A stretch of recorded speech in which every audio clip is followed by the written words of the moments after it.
WWE में कुछ भी हो सकता है। आपका सामना बूगीमैन, दैत्य, वैम्पायर्स और यहाँ तक कि खुद से भी हो सकता है। साल 2005 के लगभग पूरे अंतराल में ही द अंडरटेकर की लड़ाई रैंडी ऑर्टन और उनके पिता बॉब ऑर्टन से हुई थी। मेरे विचार में ऑर्टन्स को एक सलाह माननी चाहिए थी। अंडरटेकर को गुस्सा मत करो। नो मर्सी में उनके हैंडीकैप कास्केट मैच से पहले अंडरटेकर ने रैंडी और उसके पिता को एक गिफ्ट दिया। डेडमैन के ट्यूट्स रिंग में एक ताबूत लेकर आए और फिर अंडरटेकर एरिना के स्क्रीन में खुद आ गए। उन्होंने ऑर्टन से बात करी और उन्हें ताबूत में देखने बोला। ऑर्टन और उनके पिता को इस ताबूत में उनकी ही लाशें दिखी। ये काफी विचलित करने वाला दृश्य था। इसे और डराने वाला बनाया इस चीज ने कि द अंडरटेकर रिंग में खुद आ गए। ऑर्टन्स बुरी तरह से डरकर अपनी जान बचाने के लिए वहां से भागे, पर अपनी लाशों के उस दृश्य से भागना तो बहुत ही मुश्किल था। एक्सट्रीम रूल्स में द हॉरर शो अपने नाम पर बिल्कुल खरा उतरा। मेन इवेंट में ब्रॉन स्ट्रोमैन और उनके पुराने लीडर ब्रे वाइट का एक स्वॉर्म फाइट में सामना हुआ।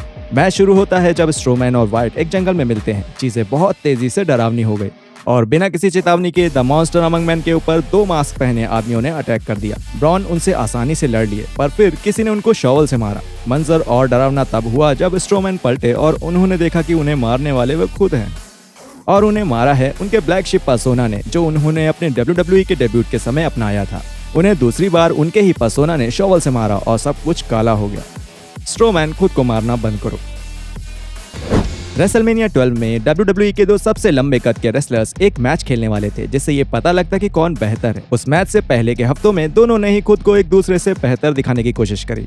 द फिनम होने के कारण अंडरटेकर कुछ बहुत ही खराब ट्रिक्स जानते थे और इस्तेमाल करते थे। जब डीजल एक मैच में थे तब अंडरटेकर के मैनेजर पॉल बेयरर एक ताबूत लेकर आए और उन्होंने उसे रिंग के किनारे ही छोड़ दिया। मैच के खत्म होने के बाद डीजल देखने गए कि आखिर ताबूत में है क्या। WWE में सबसे भारी कद काठी वाली रेसलर्स में से एक होने के बावजूद भी डीजल ने बहुत डर के ताबूत खोला और अंदर देखा तो उनको अपनी ही लाश दिखी और फिर उन्होंने तुरंत ताबूत को बंद कर दिया। डीजल का इससे विचलित होना बिल्कुल ठीक था। ये किसी को भी जिंदगी भर डरावने सपने देने का एक बहुत ही कारगर तरीका है।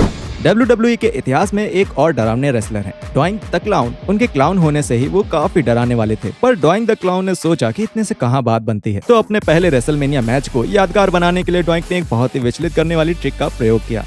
अपने प्रतिद्वंदी क्रश से लड़ते वक्त गलती से रेफरी नॉकआउट हो गए।